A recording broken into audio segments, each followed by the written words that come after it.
हतिंदर जी, ये जो टिप्पणियां कीतियां गई सुप्रीम कोर्ट के वालों, इन्हां टिप्पणियां दे तुसीं की मायने कढदे हो? जय श्री राम जी। सब तो पहला सत श्री अकाल जी। हम्म। ਸੁਪਰੀਮ ਕੋਰਟ ਦੇ ਵੱਲੋਂ ਜਿਹੜਾ ਇਹ ਬਹੁਤ ਹੀ ਅੱਛਾ ਉਪਰਾਲਾ ਕੀਤਾ ਗਿਆ। ਅਸੀਂ ਪੰਜਾਬ ਔਰ ਦੇਸ਼ ਦੇ ਵਾਸੀ ਜਿਹੜੇ ਸੁਪਰੀਮ ਕੋਰਟ ਦੇ ਇਸ ਉਪਰਾਲੇ ਦੀ ਬਹੁਤ ਸ਼ਲਾਘਾ ਕਰਦੇ ਹਾਂ। हम्म। ਕਿਉਂਕਿ ਜਿੱਦਾਂ ਕਿ ਮੈਂ ਰਹਿਣ ਵਾਲਾ ਜਲੰਧਰ ਸ਼ਹਿਰ ਤੋਂ ਆ, ਮੈਂ ਆਪਣੇ ठीक है। ਸ਼ਹਿਰ ਦੀ ਗੱਲ ਕਰਾਂਗਾ। ਆਏ ਦਿਨ ਇੱਥੇ ਕੋਈ ਨਾ ਕੋਈ ਇਦਾਂ ਦੀ ਵਾਰਦਾਤ ਹੁੰਦੀ ਰਹਿੰਦੀ ਆ। ਜਿਹੜੇ ਸਟਰੀਟ ਦੇ ਡੌਗਸ ਨੇ ਉਹ ਆਂਦੇ ਜਾਂਦੇ, ਜਿੱਦਾਂ ਲੋਕੀ ਕਿ ਆਪਣੇ ਰੋਡਸ ਦੇ ਉੱਤੋਂ ਜਾ ਰਹੇ ਨੇ, ਔਰ ਮੇਰੀ ਸ਼ਾਪ ਦੇ ਕੋਲ ਤਕਰੀਬਨ 2 ਤੋਂ 3 ਸਕੂਲ ਜਿਹੜੇ ਆ 150 ਤੋਂ 200 ਮੀਟਰ ਦੇ ਦਾਇਰੇ ਦੇ ਵਿੱਚ ਨੇ। ठीक है। ਤੇ ਬੱਚੇ ਜਦੋਂ ਸਕੂਲ ਤੋਂ ਛੁੱਟੀ ਹੋ ਕੇ ਵਾਪਸ ਆਂਦੀ ਹੈ ਤੇ ਦੁਪਹਿਰ ਦੇ ਵਕਤ ਇਹ ਜਿਹੜੇ ਸਟਰੀਟ ਦੇ ਅਵਾਰਾ ਡੌਗ ਨੇ, ਇਹ 5-7 ਜਣਿਆਂ ਦਾ ਝੁੰਡ ਬਣਾ ਕੇ ਜਿਹੜਾ ਉਹ ਬੱਚਿਆਂ ਨੂੰ ਪੈਂਦੇ ਜਾਂ ਰਾਹ ਆਂਦੇ ਜਾਂਦੇ ਜਿੰਨੇ ਵੀ ਬਾਈਕਸ ਤੇ ਯੁਵਾ ਜਾਂ ਕੋਈ ਵੀ ਸਾਡੀਆਂ ਮਹਿਲਾਵਾਂ ਜਾਂ ਭੈਣਾਂ ਜਾ ਰਹੀਆਂ ਹੁੰਦੀਆਂ ਤੇ ਉਹਨਾਂ ਨੂੰ ਦੇ ਮਗਰ ਭੱਜਦੇ ਨੇ, तो उन्होंने बाइट करने की कोशिश भी करते हो और बाइट बहुत बुरे तरीके ना कीता भी है। मेरे को इस चीज की प्रॉपर एक वीडियो भी है। हाँ जी। ते ਸੁਪਰੀਮ ਕੋਰਟ ਨੇ ਬਹੁਤ ਹੀ ਅੱਛਾ ਇਹ ਕੰਮ ਕੀਤਾ ਕਿਉਂਕਿ ਦੇਖੋ ਜਿਹੜੇ ਘਰਾਂ ਦੇ ਵਿੱਚ ਡੌਗਸ ਹੁੰਦੇ ਆ ਉਹਨਾਂ ਦੀ ਪ੍ਰੋਪਰ ਰੱਖ ਰਖਾਵ ਕੀਤਾ ਜਾਂਦਾ ਵਾ, ਪ੍ਰੋਪਰ ਵੈਕਸੀਨੇਸ਼ਨ ਕੀਤੀ ਜਾਂਦੀ ਆ ਤੇ ਉਸ ਨੂੰ ਜਿਹੜਾ ਵਾ ਇੱਕ ਅੱਛੀ ਡਾਈਟ ਪਾਈ ਜਾਂਦੀ ਆ। ਜਿਹੜੇ ਰੋਡ ਦੇ ਉੱਤੇ ਕੁੱਤੇ ਨੇ, ਅਸੀਂ ਕੁਝ ਲੋਕ ਜਿਹੜੇ ਆ ਕਿ ਉਹਨਾਂ ਨੂੰ ਚਲੋ ਖਾਣ ਪੀਣ ਦੀਆਂ ਚੀਜ਼ਾਂ ਦਿੰਦੇ ਨੇ, ਬਟ ਉਹਨਾਂ ਦੀ ਪ੍ਰੋਪਰ ਨਾ ਤੇ ਕੇਅਰ ਹੋ ਸਕਦੀ ਆ ਤੇ ਨਾ ਹੀ ਉਹਨਾਂ ਨੂੰ ਪ੍ਰੋਪਰ ਵੈਕਸੀਨੇਸ਼ਨ ਦਿੱਤੀ ਜਾਂਦੀ ਆ। ਤੇ ਉਹ ਫਿਰ ਜਿਹੜੇ ਵੜਦੇ ਨੇ ਲੋਕਾਂ ਨੂੰ, ਦੇਖੋ ਇਸ ਦੇ ਨਾਲ ਆਮ ਮਾਨਵਾਂ ਅਧਿਕਾਰਾਂ ਦੀ ਸੁਰੱਖਿਆ ਤੇ ਵੀ ਗੱਲ ਆ ਗਈ ਨਾ ਕਿ ਜਦੋਂ ਆਪਾਂ ਏਦਾਂ ਕਿਸੇ ਨੂੰ ਵੀ ਜਦੋਂ ਇਹੋ ਜਿਹੇ ਡੌਗ ਬਾਈਟਸ ਦੇ ਇਨਸੀਡੈਂਟ ਹੁਣ ਤੱਕ ਹੋ ਚੁੱਕੇ ਨੇ। ਮੈਮ ਜੇ ਮੈਂ ਪਿਛਲੇ 1 ਮਹੀਨੇ ਦੀ ਗੱਲ ਕਰਾਂ ਤੇ ਨੀਅਰ ਅਬਾਊਟ 10 ਤੋਂ 12, ਜੇ ਮੈਂ 1 ਸਾਲ ਦੀ ਗੱਲ ਕਰਾਂ ਤੇ 57 ਦੇ ਕੋਲ ਜਿਹੜੇ ਆ ਕੇਸਿਸ ਹੋ ਚੁੱਕੇ ਨੇ। ਅੱਛਾ। ਠੀਕ ਹੈ। ਹਾਂਜੀ ਮੈਮ। ਔਰ ਜਿਹੜਾ ਸਾਰਿਆਂ ਨਾਲੋਂ ਵੱਡਾ ਇਨਸੀਡੈਂਟ ਹੈ ਸਾਡੇ ਜਲੰਧਰ ਦੇ ਵਿੱਚ ਮਿੱਠਾ ਬਾਜ਼ਾਰ ਦੇ ਵਿੱਚ ਜੈਨ ਸਵੀਟ ਸ਼ਾਪ ਹੈ, ਉਹਨਾਂ ਦੇ ਜਿਹੜੇ ਓਨਰ ਰਾਤ ਨੂੰ 12:40 ਤੇ ਆਪਣੇ ਬੇਟੇ ਦੇ ਨਾਲ ਜਦੋਂ ਆਪਣੇ ਸ਼ਾਪ ਤੋਂ ਆਪਣੇ ਘਰੇ ਜਾ ਰਹੇ ਸੀਗੇ ਤੇ 7 ਤੋਂ 8 ਡੌਗਸ ਨੇ, ਉਹ ਨਿਊਜ਼ 18 ਦੇ ਕੋਲ ਉਹ ਵੀਡੀਓ ਵੀ ਉਪਲਬਧ ਹੈ ਤੇ 7 ਤੋਂ 8 ਕੁੱਤਿਆਂ ਨੇ ਜਿਹੜਾ ਉਹਨਾਂ ਤੇ ਹਮਲਾ ਕਰਤਾ। ਔਰ ਜਦੋਂ ਉਹਨਾਂ ਨੇ, ਜਿੱਦਾਂ ਆਪਾਂ ਕਹਿੰਦੇ ਆ ਕਿ ਜਦੋਂ ਕੁੱਤੇ ਮਗਰ ਬਹਿਣ ਤੇ ਅਸੀਂ ਆਪਣੀ ਬਾਈਕ ਨੂੰ ਸਟਾਪ ਕਰ ਦਈਏ, ਬਾਈਕ ਨੂੰ ਸਟਾਪ ਕਰਨ ਦੇ ਬਾਵਜੂਦ 8 ਕੁੱਤਿਆਂ ਨੇ ਉਹਨਾਂ ਨੇ ਜਿਹੜਾ ਉਹਨਾਂ ਦੇ ਪੱਟ ਦੇ ਬਿਲਕੁਲ ਨੀਚਲੀ ਸਾਈਡ ਬਾਈਟ ਕੀਤਾ ਔਰ ਹੱਥ ਦੇ ਇੱਕ ਚੱਪੇ ਜਿੰਨਾ ਮਾਸ ਸੀ ਜਿਹੜਾ ਵਾ ਉਹਨਾਂ ਦਾ ਬਿਲਕੁਲ ਗਾਇਬ ਹੋ ਗਿਆ ਸੀ। ਅੱਜ ਇਹ ਘਟਨਾ ਨੂੰ 7 ਤੋਂ 8 ਮਹੀਨੇ ਹੋ ਗਏ, ਲੇਕਿਨ ਉਹ ਜੈਨ ਸਾਹਿਬ ਹਲੇ ਵੀ ਚੱਲਣ 'ਚ ਪੂਰੀ ਤਰ੍ਹਾਂ ਸਮਰਥ ਨਹੀਂ ਹੈਗੇ। ਠੀਕ ਹੈ, ਚਲੋ ਜਵਾਬ ਲੈਣੇ। ਮੋਨਿਕਾ ਸਚਦੇਵਾ ਜੀ, ਤੁਸੀਂ ਸੁਪਰੀਮ ਕੋਰਟ ਦੀਆਂ ਟਿੱਪਣੀਆਂ ਨੂੰ ਕਿਵੇਂ ਦੇਖਦੇ ਹੋ? ਹੱਦ ਤੱਕ ਇਹ ਹੈ ਕਿ ਜਿਹੜੀ ਉਹਨਾਂ ਨੇ ਗੱਲ ਕਹੀ ਹੈ, ਹੁਣ ਸਾਡੇ ਮਾਨਨੀय ਜਿਹੜੇ ਸੀਐਮ ਜੀ ਹੈ ਉਹਨਾਂ ਨੇ ਹੁਣ ਥੋੜਾ ਕੁਝ ਚੇਂਜਸ ਵੀ ਲਿਆਂਦੀਆਂ ਨੇ ਕਿ ਇਹਨਾਂ ਨੂੰ ਅਸੀਂ ਪਿਕ ਕਰਕੇ ਯੂਥਨਾਈਜ਼ ਨਹੀਂ ਕਰਾਂਗੇ। ਪਹਿਲੀ ਗੱਲ ਹੈ, ਜਿਵੇਂ ਇਹਨਾਂ ਨੇ ਸਰ ਨੇ ਪਹਿਲੀ ਗੱਲ ਇਹ ਕਹੀ ਹੈ ਕਿ ਇਹਨਾਂ ਦੀ ਕੇਅਰ ਵਿੱਚ ਬਹੁਤ ਕਮੀ ਆ ਰਹੀ। ਇਹਦਾ ਜ਼ਿੰਮੇਦਾਰ ਕੌਣ ਹੈ? ਇਹਨਾਂ ਦੇ ਜ਼ਿੰਮੇਦਾਰ ਸਾਡੀ ਸਰਕਾਰ ਹੈ, ਸਾਡੇ ਐਮਸੀ ਨੇ। ਠੀਕ ਹੈ, ਕਿਉਂ? ਵੈਕਸੀਨੇਸ਼ਨ ਪ੍ਰੋਪਰ ਕਰਨੀ ਚਾਹੀਦੀ ਹੈ, ਇਹਦੀ ਪ੍ਰੋਪਰ ਸਰਕਾਰ ਨੂੰ ਫੰਡਿੰਗ ਮਿਲ ਰਹੀ ਹੈ। ਠੀਕ ਹੈ ਨਾ। ਔਰ ਇਹਨਾਂ ਦਾ ਸਟਰਲਾਈਜੇਸ਼ਨ ਹੋਣਾ ਚਾਹੀਦਾ ਤਾਂ ਕਿ ਇਹ ਕਹਿ ਰਹੇ, ਖੁਦ ਹੀ ਬੋਲ ਰਹੇ ਹੈ ਕਿ ਝੁੰਡ ਦੇ ਝੁੰਡ ਆਉਂਦੇ, ਉਹ ਝੁੰਡ ਕਿੱਥੋਂ ਆ ਰਹੇ ਨੇ? ਇਹਨਾਂ ਦੀ ਜਨਰੇਟ ਹੋ ਰਹੇ ਨੇ ਨਾ ਅੱਗੇ ਦੀ ਅੱਗੇ। ਇਹ ਜਨਰੇਟ ਹੋਣ ਤੋਂ ਸਾਨੂੰ ਇਹਨਾਂ ਦੀ ਨਸਬੰਦੀ ਕਰਨੀ ਬਹੁਤ ਜ਼ਰੂਰੀ ਹੈ। ਇਹ ਸਰਕਾਰ ਦਾ ਐਮਸੀ ਦਾ ਕੰਮ ਹੈ। ਇਹਦੇ ਵਿੱਚ ਹਮੇਸ਼ਾ ਤੁਸੀਂ ਇਹਨਾਂ ਦਾ ਡਾਟਾ ਦੇਖੋ। ਪਹਿਲੇ ਇਹਨਾਂ ਦੇ ਕੋਰਟ ਦੇ ਥਰੂ ਡਾਟਾ ਨਿਕਲਵਾਏ ਗਏ ਸੀਗੇ, ਸਾਰੇ ਡਾਟਾ ਫੇਕ ਸੀਗੇ। ਇਹਨਾਂ ਨੇ ਜਿਸ ਹਿਸਾਬ ਨਾਲ ਇਹਨਾਂ ਦੀ ਫੰਡਿੰਗ ਹੁੰਦੀ ਹੈ ਉਸ ਹਿਸਾਬ ਨਾਲ ਇਹਨਾਂ ਦਾ ਕੰਮ ਹੀ ਨਹੀਂ ਹੋਇਆ ਸੀ।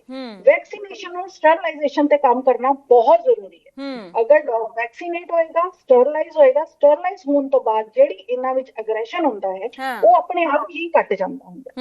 ਦੂਸਰੀ ਗੱਲ ਇਹਨਾਂ ਨੇ ਇਹ ਕਹੀ ਹੈਗੀ ਹੈ ਕਿ ਜਿਹੜੇ ਮੂਵਿੰਗ ਆਬਜੈਕਟ ਹੁੰਦੇ ਨੇ, ਬਾਈਕਸ ਤੇ ਜਾਣਾ ਹੈ ਨਾ, ਤੇ ਇਹ ਉਹਨਾਂ ਤੇ ਕਰਦੇ ਨੇ। ਨੋ ਡਾਊਟ ਇਹਨਾਂ ਦਾ ਅਗਰੈਸ਼ਨ ਹੁੰਦਾ ਹੈਗਾ।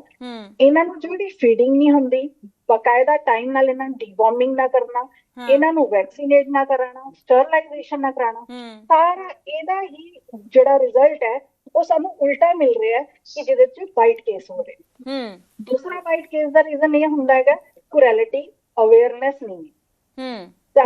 ਮੋਨਿਕਾ ਜੀ, ਜੇ ਤੁਸੀਂ ਡੌਗਸ ਨੂੰ ਨਾ ਵੀ ਛੇੜੋ ਤਾਂ ਵੀ ਉਹ ਕਈ ਵਾਰ ਵੱਢ ਜਾਂਦੇ ਨੇ। ਤੁਸੀਂ ਕੁਝ ਵੀ ਨਾ ਕਰੋ ਉਹਨਾਂ ਨੂੰ ਤਾਂ ਵੀ ਪਿੱਛੇ ਪੈ ਜਾਂਦੇ ਹੋ।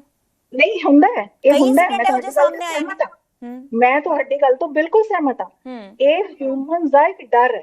ਹੂੰ ਮੇਰੇ ਕੋਲ ਵੀ, ਅਸੀਂ ਸ਼ੈਲਟਰ ਵਿੱਚ ਸਾਡੇ ਨੂੰ ਕੰਪਲੇਂਟ ਆਉਂਦੀ ਹੈ ਕਿ ਇਹ ਡੌਗ ਬਾਈਟ ਕਰਦੇ ਹੈ। ਹੂੰ ਅਸੀਂ ਵੀ ਨਹੀਂ ਚਾਹੁੰਦੇ ਕਿ ਕਿਸੇ ਹਿਊਮਨ ਨੂੰ ਇਹ ਡੌਗ ਬਾਈਟ ਕਰਨ। ਹੂੰ ਜਿਸ ਪਰਿਵਾਰ ਦੇ ਬੱਚੇ ਚਲੇ ਗਏ, ਸਾਨੂੰ ਉਹਨਾਂ ਤੋਂ ਬਹੁਤ ਉਹ ਫੀਲ ਹੁੰਦਾ ਹੈ ਕਿ ਇਹ ਉਸ ਮਾਂ ਦਾ ਪੁੱਤ ਚਲਾ ਗਿਆ, ਹੈ ਨਾ। ਹੂੰ ਅਸੀਂ ਵੀ ਨਹੀਂ ਚਾਹੁੰਦੇ ਇਸ ਤੇ। ਅਸੀਂ ਜੇ ਸ਼ੈਲਟਰ ਬਣਾਏ ਆ ਤੇ ਇਸੇ ਵਾਸਤੇ ਹੀ ਬਣਾਏ ਨੇ ਨਾ, ਅਸੀਂ ਇਹ ਕੰਮ ਕਰ ਰਹੇ ਹਾਂ। ਜਿੰਨੇ ਵੀ ਉੱਥੇ ਬੱਚੇ ਹੁੰਦੇ ਆ, ਸਾਨੂੰ ਕੰਪਲੇਂਟਸ ਆਉਂਦੀਆਂ, ਅਸੀਂ ਉਹਨਾਂ ਨੂੰ ਚੱਕਦੇ ਆ।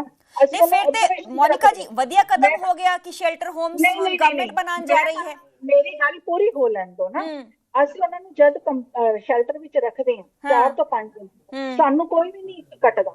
ਰੀਜ਼ਨ ਇਹ ਹੁੰਦਾ ਹੈ ਕਿ ਉੱਥੇ ਉਹ ਬੱਚਾ ਸੇਫ ਹੋ ਜਾਂਦਾ ਹੈ ਕਿਉਂਕਿ ਉਹ ਕੱਟ ਨਹੀਂ ਰਿਹਾ। ਨਹੀਂ ਮੋਨਿਕਾ ਜੀ ਇਹ ਤੇ ਸਬਜੈਕਟਿਵ ਹੈ ਨਾ। नहीं मैम, मेरी दिस इज सोच नॉट कुछ और है, दिस तुम्हारी इज सोच नॉट ए कुछ और होएगी, सोल्यूशन।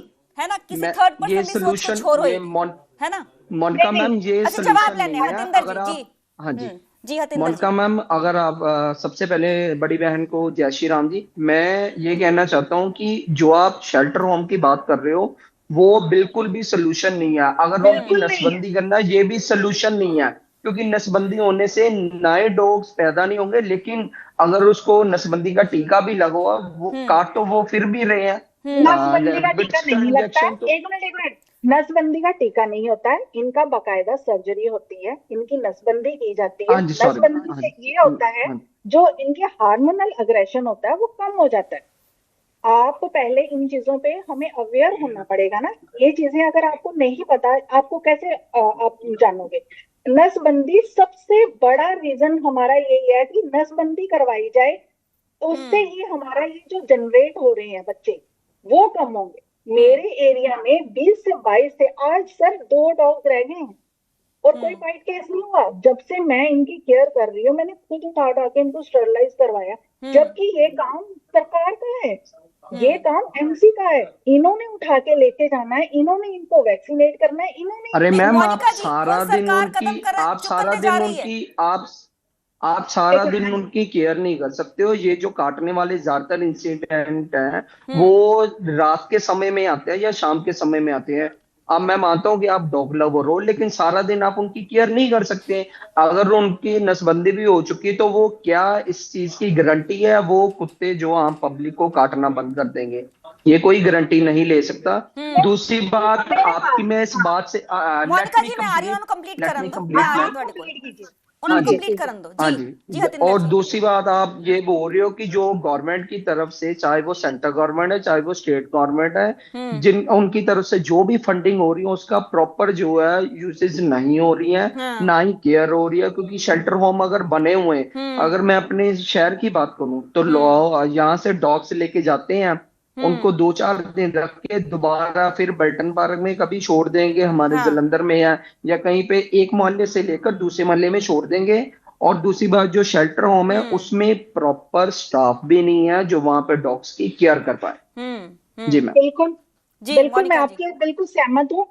ये आप कह रहे हो प्रॉपर केयर नहीं हो नहीं रही। ਮੋਨਿਕਾ ਜੀ ਕੀ ਤੁਸੀਂ ਇਸ ਗੱਲ ਨਾਲ ਸਹਿਮਤ ਹੋ ਜੋ ਆਵਾਰਾ ਕੁੱਤੇ ਨੇ, ਖੁੰਖਾਰ ਨੇ, ਰੇਬੀ ਡੌਗਸ ਨੇ, ਉਹਨਾਂ ਨੂੰ ਯੂਥੇਨੇਸ਼ੀਆ ਦਿੱਤਾ ਜਾਣਾ ਚਾਹੀਦਾ ਹੈ ਕਿਉਂਕਿ ਉਹ ਖਤਰਾ ਤੇ ਹੈ ਹੀ ਨੇ? ਨਹੀਂ ਔਰ ਇਹ ਸੁਪਰੀਮ ਕੋਰਟ ਦੀ ਤਰਫ ਤੋਂ ਵੀ ਆ ਗਿਆ। ਖੁੰਖਾਰ, ਤੁਸੀਂ ਡੈਫੀਨੇਸ਼ਨ ਕੀ ਹੈ ਤੁਹਾਡੀ ਖੁੰਖਾਰ ਦੀ, ਪਹਿਲੇ ਇਹ ਦੱਸੋ।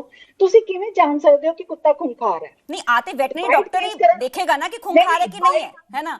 आम बंदा ते सड़क ते जा रहा है, ਉਹਦੇ ਤੇ ਪਿੱਛੇ ਪੈ ਜਾਏਗਾ, ਉਹਨੂੰ ਵੱਢ ਜਾਏਗਾ, ਜੇ ਉਹ ਕੀ ਰੇਬੀਜ਼ ਕਰੇਗਾ? ਹੈ, ਮਤਲਬ ਕਿੰਨੀ ਲੋਕਾਂ ਦੀ ਜਾਨ ਜਾ ਚੁੱਕੀ ਹੈ, ਚਾਹੇ ਉਹ ਬੱਚੇ ਹੋਣ, ਬਜ਼ੁਰਗ ਹੋਣ। ਇੱਕ ਹਰਿਆਣਾ ਚ ਸਪੋਰट्स मैम खिलाड़ी मैंने उसकी मैंने जान ना जा चुकी मैंने है। आज इस चीज की न्यूज 18 वालों को, मैंने जो दोपहर को बाइट दी थी, मैंने उसमें ये चीज बोली थी कि हाँ ये बात इनकी सही है। खूंखार और, अरे डॉग इज ए डॉग, चाहे वो खूंखार हो चाहे वो नॉर्मल हो, डॉग इज ए डॉग। और दूसरी बात ये बोली थी, अगर ऐसी हम लोग डेफिनेशन की अगर बात करें कि पहचानेंगे कैसे, तो जैसे कुछ कुत्ते होते हैं कि कुछ तो नहीं पड़ते हैं लोगों नहीं को, कई और जो डॉग्स कुछ ਤੇ ਮਾਲਕਾਂ ਨੂੰ ਵੀ कुत्ते ਆਪਣੇ होते ਵੱਢ जैसे ਲੈਂਦੇ ਨੇ ਜੋ पालते मालका हैं। नु भी बढ़िया नहीं, आप डेफिनेशन, जब आपको पता ही नहीं है, आपको डेफिनेशन ही नहीं पता तो आप कैसे? अरे मैम, तो वो कुत्ते को रोक के ये थोड़ी पूछेंगे कि आप खूंखार कुत्ता हो या नॉर्मल कुत्ता हो। आप कुत्ते कैसे तो आप कुत्ते बता हैं। सकते हो? डॉग्स तो ह्यूमन से भी डरते हैं। एक मिनट, आप डॉग्स के साथ तो रेप भी होता है, डॉग्स के साथ क्रूरैलिटी भी होती है, तो क्या वो ह्यूमंस के साथ फ्रेंडली हो सकता है? आप ये भी बताइए ना।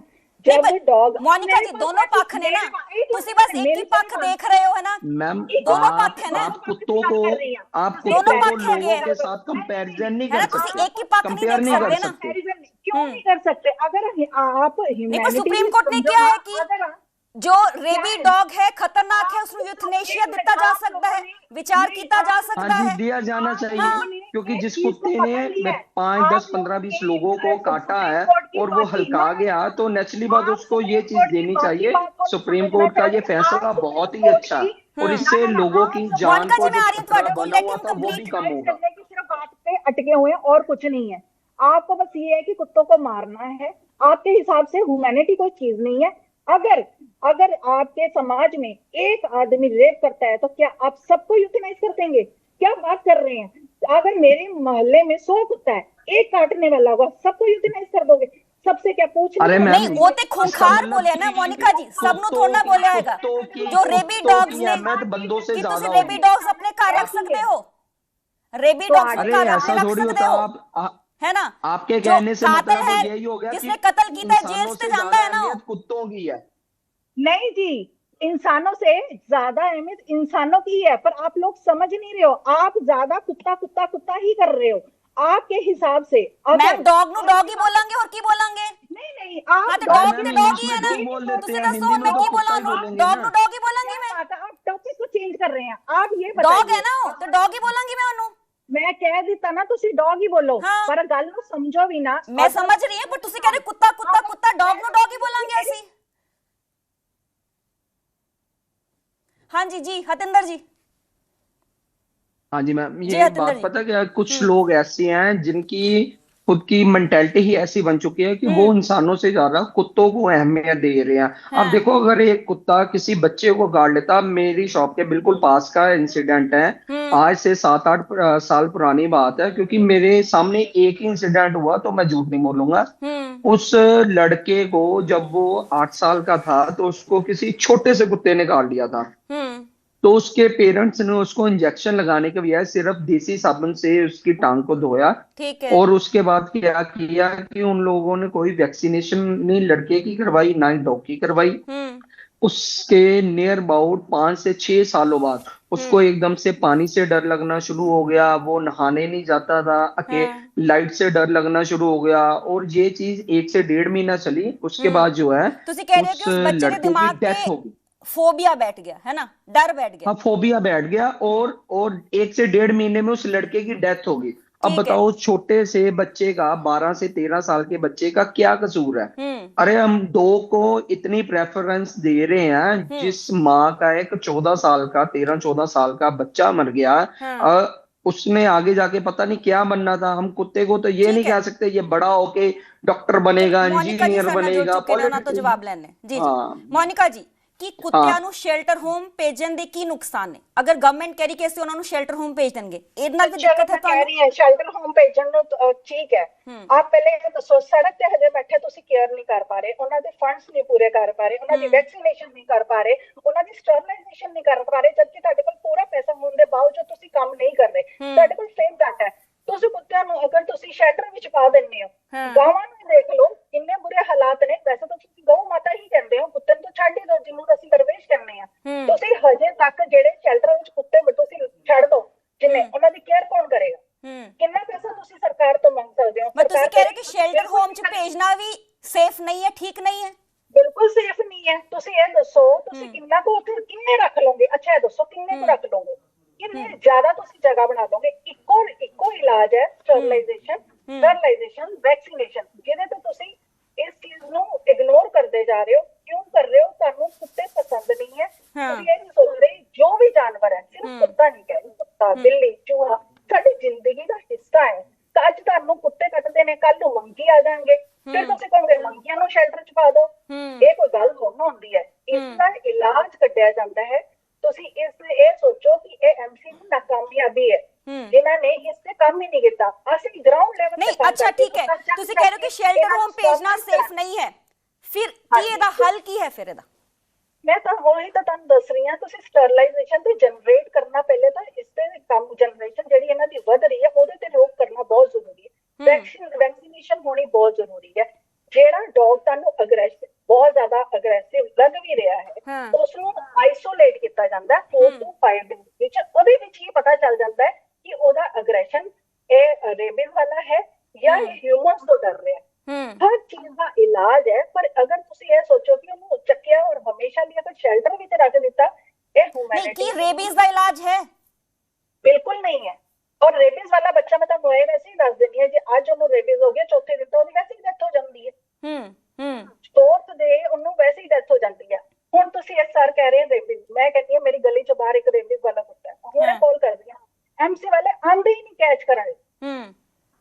ਗਰਾਊਂਡ ਲੈਵਲ ਤੇ ਜਿੰਨੀਆਂ ਐਨਜੀਓਜ਼ ਕੰਮ ਕਰਦੀਆਂ, ਇਹੀ ਆਪਣੇ ਪਰਸਨਲ ਕੈਚਰ ਲੈ ਕੇ ਕੰਮ ਕਰਦੇ ਆ। ਤੁਸੀਂ ਇੱਕੋ ਮੁੱਦੇ ਤੇ ਅਗਰ ਗੱਲ ਕਰਨਾ ਚਾਹੁੰਦੇ ਹੋ ਤੇ ਇਹ ਸਰਕਾਰ ਤੋਂ ਜਵਾਬ ਮੰਗਣਾ ਪਏਗਾ ਕਿ ਇਹਦਾ ਰਿਜ਼ਲਟ ਕੀ ਹੈ। ਜਿਸ ਦੀ ਤੁਹਾਨੂੰ ਐਨੀਮਲ ਦੀ ਫੰਡਿੰਗ ਮਿਲਦੀ ਹੈ, ਉਹ ਪੈਸਾ ਜਾਂਦਾ ਕਿੱਥੇ ਹੈ? ਉਹਨਾਂ ਦੀ ਸਟਰਲਾਈਜੇਸ਼ਨ ਪੂਰੀ ਨਹੀਂ ਹੋ ਰਹੀ।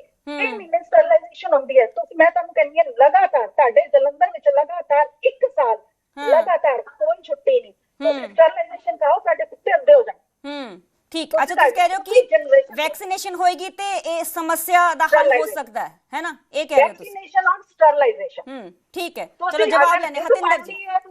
ठीक, जवाब लेने हतिंदर जी। मैम, वैक्सीनेशन कोई सोल्यूशन नहीं है मैम, ये कोई बीमारी नहीं है। देखो अगर कुत्ता आपको बीमारी ही है, रेबीज और डिस्टेंपर बीमारी ਹੁੰਦੀ ਹੈ ਕੁੱਤਿਆਂ ਨੂੰ। ਜਿਵੇਂ ਸਾਨੂੰ ਬੱਚੇ ਪੈਦਾ ਕਰਨ ਤੋਂ ਬਾਅਦ ਵੈਕਸੀਨੇਸ਼ਨ ਕਰਵਾਉਂਦੇ ਅਸੀਂ ਆਪਣੇ ਬੱਚਿਆਂ ਦੀ, ਉਵੇਂ ਹੀ ਜਾਨਵਰਾਂ ਦੀ ਵੀ ਹੁੰਦੀ ਹੈ।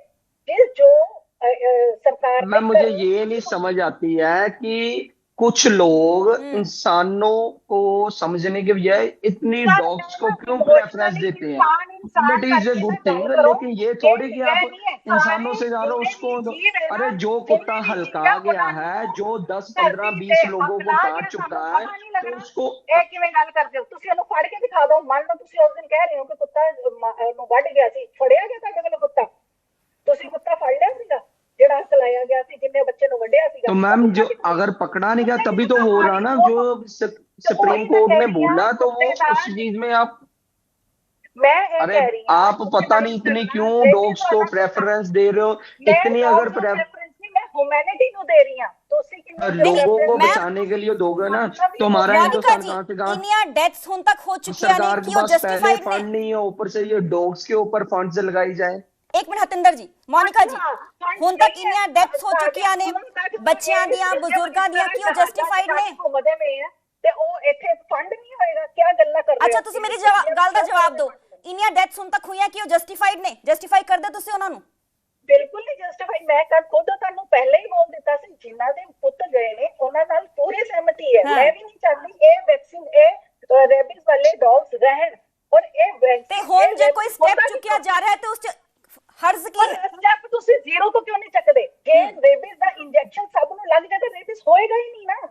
ਡੌਗ ਅਗਰੈਸ਼ਨ ਹੋਏਗਾ ਹੀ ਨਹੀਂ। ਛੋਟੇ ਪੱਪੀਜ਼ ਨੂੰ ਕੈਚ ਕਰਨਾ ਕੋਈ ਨਹੀਂ। ਫਿਰ ਜੋ ਰੇਬੀਜ਼ ਵਾਲੇ ਡੌਗਸ ਨੇ ਉਹਨਾਂ ਦਾ ਹੱਲ ਕੀ ਹੈ ਫਿਰ? रेबीज वाला लाइलाज बीमारी है ना रेबीज से। देखो जी, सर ने हुणे ही खुद कह दिता कि रेबीज वाला डॉग ਚੱਕਿਆ ਹੀ ਨਹੀਂ ਜਾਂਦਾ, ਫੜਿਆ ਹੀ ਨਹੀਂ ਜਾਂਦਾ। ਉਹਨਾਂ ਦੀ ਜਿਹੜੀ ਉਹਨਾਂ ਦੀ ਸੈਂਸ ਹੁੰਦੀ ਹੈ ਨਾ, ਬਹੁਤ ਫਾਸਟ ਹੋ ਜਾਂਦੀ ਹੈ, ਹੱਥ 'ਚ ਨਹੀਂ ਆਉਂਦੇ ਹੈਗੇ। ਉਹ 4th ਡੇ ਖੁਦ ਹੀ ਮਰ ਜਾਂਦੇ ਨੇ। ਯੂਥਨਾਈਜ਼ ਤੁਸੀਂ ਕਿਹਨੂੰ ਕਰਨਾ ਚਾਹੁੰਦੇ ਹੋ? ਇਹ ਤਾਂ ਸਾਡੇ ਕੋਲ ਇੱਕ ਬਹਾਨਾ ਹੈ। ਰੇਬੀਜ਼ ਡੌਗਸ ਤੇ ਕਈਆਂ ਨੂੰ ਕੱਟ ਵੀ ਚੁੱਕੇ ਨੇ। ਅਰੇ ਕੱਟ, ਮੈਂ ਕਹਿ ਤਾਂ ਰਹੀ ਰੇਬੀਜ਼ ਵਾਲੇ ਡੌਗ ਕੱਟ ਰਹੇ ਤੇ ਰੇਬੀਜ਼ ਵਾਲੇ ਕੁੱਤੇ ਹੋ ਕਿਉਂ ਰਹੇ ਨੇ? ਰੇਬੀਜ਼ ਵਾਲੇ ਕੁੱਤੇ ਕਿਉਂ ਹੋ ਰਹੇ ਨੇ? ਕਿਉਂਕਿ ਉਹਨਾਂ ਨੂੰ ਵੈਕਸੀਨੇਟ ਨਹੀਂ ਕੀਤਾ ਗਿਆ। ਜਦ ਪੱਪੀ 40 ਡੇਜ਼ ਦਾ ਹੁੰਦਾ, ਇਹਨਾਂ ਦੀ ਪ੍ਰੋਪਰ ਵੈਕਸੀਨੇਸ਼ਨ ਹੁੰਦੀ ਹੈ ਜੋ ਸਰਕਾਰ ਨੇ। ਮੈਮ, ਸਰਕਾਰ ਆਹੀ ਤੇ ਕਰਨ ਜਾ ਰਹੀ। ਹੁਣ ਵੈਕਸੀਨੇਸ਼ਨ ਹੋਏਗੀ, ਸਟਰਲਾਈਜੇਸ਼ਨ ਹੋਏਗੀ, ਉਹਨਾਂ ਨੂੰ ਸ਼ੈਲਟਰ ਹੋਮ 'ਚ ਰੱਖਿਆ ਜਾਏਗਾ। ਸ਼ੈਲਟਰ ਹੋਮ 'ਚ ਕਿੰਨੇ ਕੁ ਤੁਸੀਂ ਰੱਖ ਲਓਗੇ? ਰੋਟੀ ਦੇ ਦੋਗੇ? ਤੁਸੀਂ ਇਨਸਾਨ ਦੀ ਰੋਟੀ ਤਾਂ ਪੂਰੀ ਨਹੀਂ ਕਰ ਸਕਦੇ, ਤੁਸੀਂ ਇਨਸਾਨ ਦੀ ਟ੍ਰੀਟਮੈਂਟ ਨਹੀਂ ਪੂਰੇ ਕਰ ਸਕਦੇ। ਉਹ ਤੇ ਐਮਸੀ ਦੱਸੇਗੀ ਨਾ ਮੈਮ ਕਿ ਉਹਨਾਂ ਦੇ ਕੋਲ ਕੀ ਕੁਝ ਰੋਡ ਮੈਪ ਹੈ ਇਸ ਦੇ ਲਈ, ਹੈ ਨਾ? ਹੈ ਹੀ ਨਹੀਂ। ਉਹਨਾਂ ਦਾ ਹਜੇ ਤੱਕ ਡਾਟਾ ਫੇਕ ਜਾ ਰਿਹਾ ਹੈਗਾ। ਹੁਣੇ ਸਰ ਕਹਿ ਕੇ ਹਟੇ ਨੇ ਕਿ ਸਰਕਾਰ ਕੋਲ फंड नहीं है। ठीक है, वो इंसानों का नहीं कर सकते तो कुत्ते। सरबजोत मैम, सरबजोत मैम, इनके कहने का मतलब ये है, इनके कहने का मतलब ये है कि आप इनको जितना मर्जी समझाए जाओ, इनके लिए डॉग्स ही फर्स्ट प्रेफरेंस रहेंगे, ना कि लोग। चलो यही मान लो, पर ਤੁਸੀਂ ह्यूमैनिटी भुल गए हो, और कुछ नहीं है। ਸਾਡੀ ਜ਼ਿੱਦ है मारना ठीक। और कुछ नहीं है। ਮੋਨਿਕਾ ਜੀ ਇੱਕ ਇਹ ਮਿੰਟ ਤਾਂ ਹਤਿੰਦਰ ਜੀ ਨੂੰ ਗੱਲ ਰੱਖਣ ਦਿਓ ਆਪਣੀ, ਹੈ ਨਾ मैम ਪਲੀਜ਼ कुत्ते ਜੀ। कुत्ते को ਮੇਰੀ मारना ਰਿਕੁਐਸਟ ਹੈ हमारी ਮੋਨਿਕਾ ਜੀ, जिद ਤੁਹਾਡੀ नहीं ਗੱਲ है। ਆ ਚੁੱਕੀ ਹੈ, लेट हिम स्पीक देखो ना। हाँ कुत्ते कुत्ते को मारना, मैं ये नहीं बोल रहा हूँ कुत्तों को मारो, लेकिन जो डॉग सही नहीं है, जो खुद उनके कुछ ना कुछ बीमारी लगी हुई है, जैसे पता लग जाता कि डॉग्स के बॉडी पे कोई ना कोई निशान वगैरह होता, या हेयर्स वगैरह कोई रिमूव हुए होते, या कोई भी जख्म का निशान होता, या कोई कुत्ता हल्काया होता, उन कुत्तों को मारना बहुत ज्यादा जरूरी है। जो बिल्कुल ठीक है उनको मत मारे। और दूसरी बात, ये मैं जितने भी डॉग्स लवर हैं, ये डॉग्स को, स्ट्रीट डॉग्स को जो है वो फूड वगैरह डालते हैं, तो वो सिर्फ उनको नहीं कुछ कहते। अगर कोई आउटर पर्सन गली से निकल रहा हो तो वो उसको काट लेते हैं, वो पूछेंगे थोड़ी कि हम तेरे को काटें या ना काटें। ठीक है, रोड पे मतलब हाँ, ये काम ना हम ग्राउंड लेवल पे करते हैं। जितने ठीक है, काम ਚਲੋ करते ਬਹੁਤ ਬਹੁਤ हैं, ਸ਼ੁਕਰੀਆ ਦੋਨੋਂ ਮਹਿਮਾਨਾਂ ਦਾ ਸਾਡੇ ਨਾਲ ਜੁੜਨ ਦੇ ਲਈ। ਹਾਲਾਂਕਿ ਇਹ ਇਸ਼ੂ ਹੈ, ਪਰ ਇਸ ਇਸ਼ੂ ਤੇ ਜੋ ਸੋਸਾਇਟੀ ਹੈ ਦੋ ਹਿੱਸਿਆਂ 'ਚ ਵੰਡੀ ਹੋਈ ਜ਼ਰੂਰ ਨਜ਼ਰ ਆ ਰਹੀ ਹੈ। ਇੱਕ ਤੇ ਡੌਗ ਲਵਰਸ ਤੇ ਦੂਸਰੇ ਡੌਗ ਹੇਟਰਸ, ਜਿਨ੍ਹਾਂ ਦਾ ਇਹ ਕਹਿਣਾ ਹੈ ਕਿ ਜੋ ਸਟੈਪਸ ਹੁਣ ਚੁੱਕੇ ਜਾ ਰਹੇ ਨੇ ਉਹ ਬਿਲਕੁਲ ਹੀ ਸਹੀ ਨੇ।